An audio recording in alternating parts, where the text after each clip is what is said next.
আজ আমি শেয়ার করছি চিংড়ি মাছের মালাইকারি রেসিপি। সবচেয়ে সহজ আর কম সময়ে তৈরি পারফেক্ট রেসিপি। চিংড়ি মাছের মালাইকারি মানে বাঙালির কাছে অত্যন্ত জনপ্রিয় একটি খাবার। যারা মালাইকারি খেতে পছন্দ করেন কিন্তু সময়ের অভাবে বানাতে পারেন না, তাদের জন্য এই রেসিপিটি হবে একদম সেরা। রেস্টুরেন্ট থেকে অনেক বেশি টেস্টি ও ক্রিমি আর সুস্বাদু এই মালাইকারি রান্না হবে ঘরের সাধারণ উপকরণ দিয়ে, আর মাত্র কয়েক মিনিটেই তৈরি হবে দারুণ স্বাদে ভরা এই চিংড়ি মাছের মালাইকারি। চলুন তাহলে আমি কথা না বাড়িয়ে মূল রেসিপিতে চলে যাচ্ছি। তো প্রথমে এখানে আমি 500 গ্রাম মাছ নিয়ে নিয়েছি।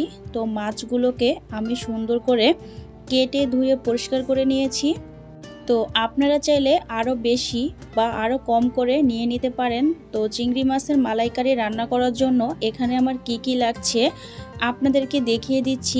এখানে আমি 7 থেকে 8টার মতো পেঁয়াজ আমি কেটে নিয়েছি, আর নিয়েছি 8 থেকে 10টার মতো কাঁচামরিচ আমি কেটে নিয়েছি, আর পরিমাণ মতো ধনেপাতা নিয়েছি, আর মিডিয়াম সাইজের 4টা টমেটো আমি কুচি করে নিয়েছি। তো এখন হচ্ছে আমি চিংড়ি মাছগুলোকে একটু ম্যারিনেট করে নিব।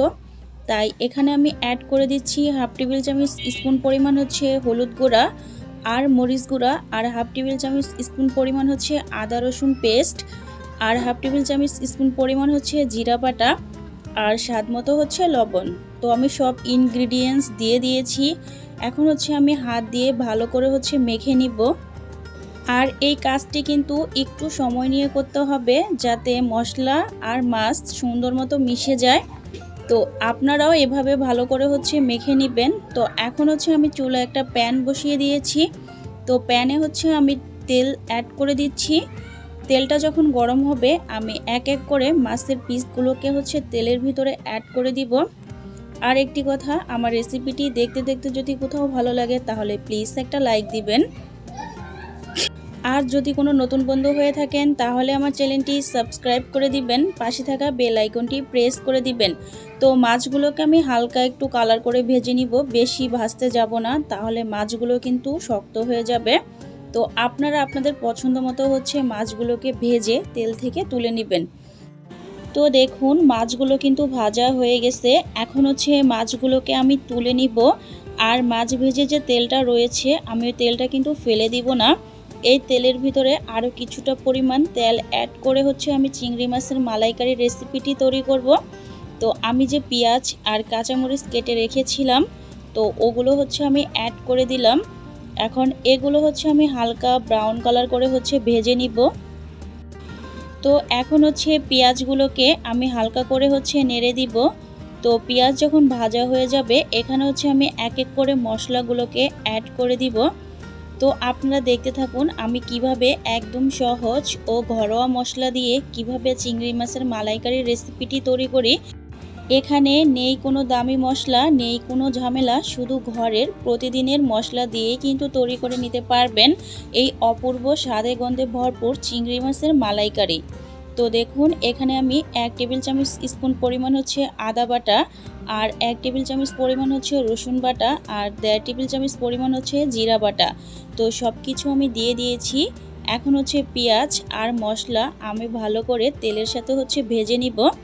তো এখন হচ্ছে ভাজা হয়ে গেছে, আমি হাফ কাপের মতো হচ্ছে পানি অ্যাড করে দিলাম, না হলে মশলাগুলো কিন্তু পুড়ে যাবে।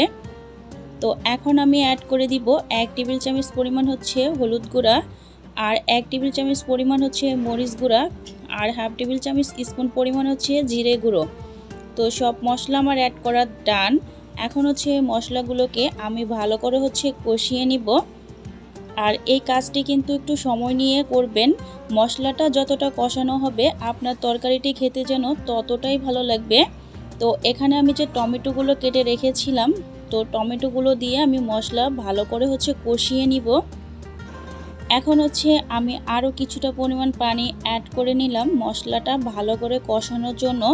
তো দেখুন মশলা কষানো হয়ে গেছে। এখানে আমি প্রায় 1.5 কাপের মতো লিকুইড দুধ ওটা হচ্ছে অ্যাড করে দিলাম। আমার হাতের কাছে হচ্ছে নারকেলের দুধ ছিল না, তাই ওটা আমি স্কিপ করেছি।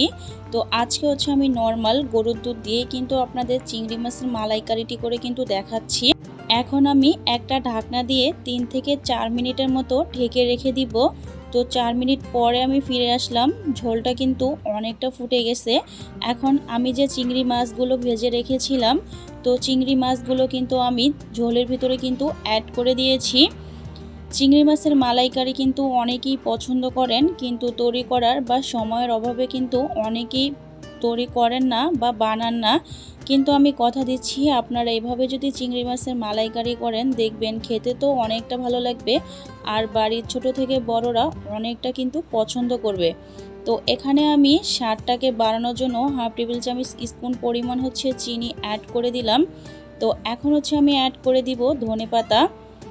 অনেকেই আছেন যে চিংড়ি মাছের মালাইকারি করতে গেলে নারকেলের দুধ না দিলে চিংড়ি মাছের মালাইকারি মজা হয় না বা টেস্ট হয় না।